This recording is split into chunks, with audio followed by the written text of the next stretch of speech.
இன்றைக்கி hello foodies தமிழில் ரொம்ப சிம்பிளாக ரொம்ப டேஸ்டியாக பெங்காலி மல்புயா எப்படி செய்கிறதுன்னு பார்க்கலாம். வாங்க இப்போ ரெசிபிக்குள்ளே போகலாம். முதல்ல மிக்ஸி ஜாரில் 2 பழுத்த வாழைப்பழம் சேர்த்துக்கோங்க. வாழைப்பழம் பழுத்திருந்தால் தான் இதுக்கு டேஸ்ட்டு. 100 கிராம்ஸ் அளவுக்கு ஸ்வீட்லெஸ் கோவா எடுத்துக்கோங்க. அதோட 3/4 கப் அளவுக்கு பால்.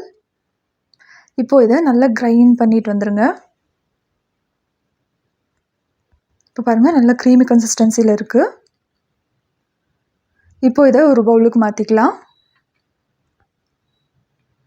மாற்றிட்டு 3/4 டீஸ்பூன் அளவுக்கு சோம்பு சேர்த்துக்கோங்க. ஒரு பிஞ்ச் அளவுக்கு குக்கிங் சோடா, 2 பிஞ்ச் அளவுக்கு ஃபுட் கலர்,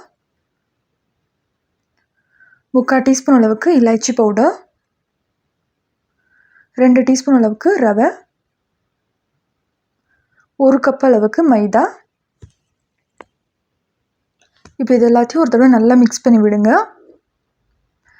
தேவைன்னா கொஞ்சம் கொஞ்சமாக தண்ணி ஆட் பண்ணிக்கோங்க. நல்லா தோசை மாவு கன்சிஸ்டன்சி வரணும். அது வரைக்கும் கொஞ்சம் கொஞ்சமாக தண்ணி சேர்த்து மிக்ஸ் பண்ணிக்கோங்க. ஒரே தடவை தண்ணி சேர்க்காதீங்க. இப்போ மாவு தோசை மாவு கன்சிஸ்டன்சிக்கு வந்துருச்சு. இப்போது இதை 1 மணி நேரம் வரைக்கும் விட்டுருங்க அப்படியே. இப்போது சுகர் சிரப்புக்கு 1/2 கப் அளவுக்கு சுகர் சேர்த்துக்கோங்க. அதே 1/2 கப் அளவுக்கு தண்ணி சேர்த்துக்கோங்க. 1/2 டீஸ்பூன் அளவுக்கு ஏலக்காய் தூள். இப்போது இதை கைவிடாமல் நல்லா கலந்து விட்டுக்கிட்டே இருங்க. நல்லா குலாப் ஜாமுனுக்கு என்ன சிரப் பண்ணுவோமோ அந்த கன்சிஸ்டன்சி இருந்தாலே போதும். இப்போது இதை எடுத்து சைடில் வச்சுருங்க.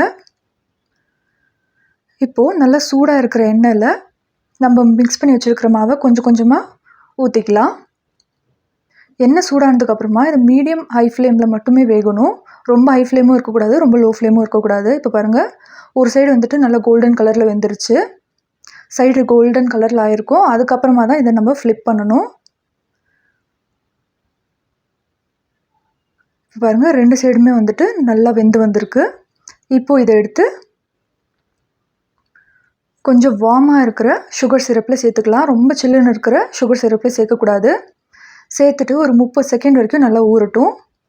இப்போ பாருங்கள், நல்லா சூப்பராக ரெடி ஆகிடுச்சு. இவ்வளோ தாங்க, ரொம்ப சிம்பிளாக ரொம்ப டேஸ்ட்டாக செய்யக்கூடிய பெங்கால் மல்புயா ரெடி. இதை ட்ரை பண்ணி பார்த்துட்டு எப்படி இருந்ததுன்னு சொல்லுங்கள். மறக்காமல் நம்ம சேனலை சப்ஸ்கிரைப் பண்ணிவிடுங்க.